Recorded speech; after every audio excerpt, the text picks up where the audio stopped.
Good morning, everybody. So today I'm going to show you how to find the slope-intercept form of an equation from a graph. So when you're looking at a graph, the most important thing is to remember that, yes, we're using this formula, y equals to mx plus b. Right away, you should always be able to find your b value, this value right here. Okay, and where do we find it? On the y-axis. And we look for the one for the line where it crosses the y-axis. So at this point, you know that b is equal to 4 right away, because that number right there is your 4. I'm sorry, I got carried away and I made the 4 real big, but yes, this is our y-axis. Don't forget that is your y. Most important thing, you find to be right away 4. That's the simplest part.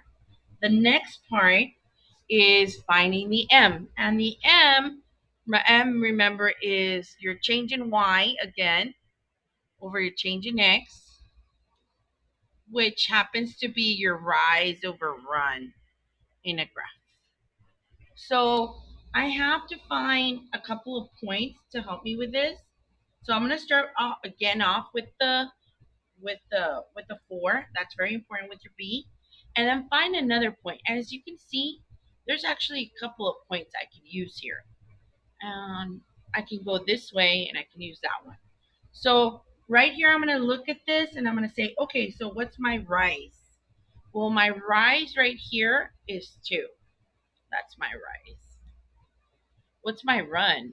The run also happens to be 2. I mean, I have to count these squares right here. So the rise is 2 and the run is 2. And you're like, oh, it's 2 over 2, which happens to be 1 over 1, which is equal to 1. So if you look at your menu, at your drop-down menu, you have the 4, which you can easily say, I can eliminate uh, the plus 1 and the minus 1, the last two.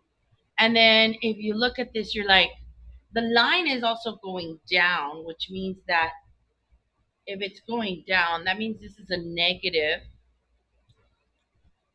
because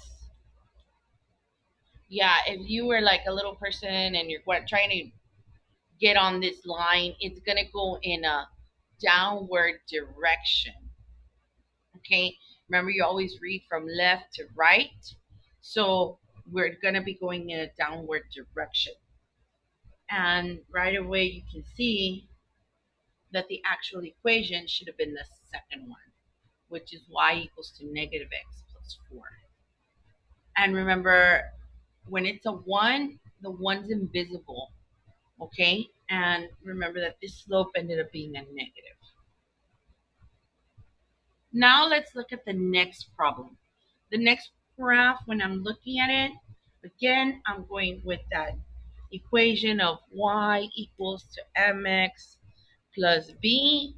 Can I find the b right away? Look at your y value, y-axis. Where does the line cross the y-axis? Is going to be at this number, which is a positive 6. So now I know that b is equal to 6. Then I'm going to go ahead and look for the rise over run, my m value, which is my rise and run. And I remember this because it's a change in y over the change in what? X, just like the other slope. So I got to find another point that can help me. And I see one right here. Okay, I also see one over here. So now I'm looking at this slope, and I know the slope is going to be positive because, again, I have to get on this line. Am I going to climb it? Yes. The stair looks like it's going up, so therefore I'm going to have to climb that. And let me go ahead and go back, kind of like erase this real quick so I can show you the rise over the run. So right here, sorry. So this is the point that we used.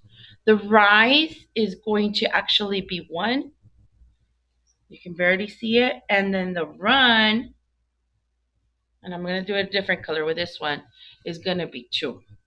So my rise was 1 and my run was 2.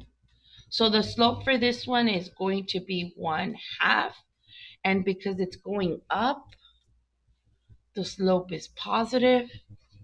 So I go back, look at the drop down menu, and I'm looking to 1/2. The only one that has a 1/2 is the first one, plus 6, and that's how I pick my answer. I hope this was a little bit clear.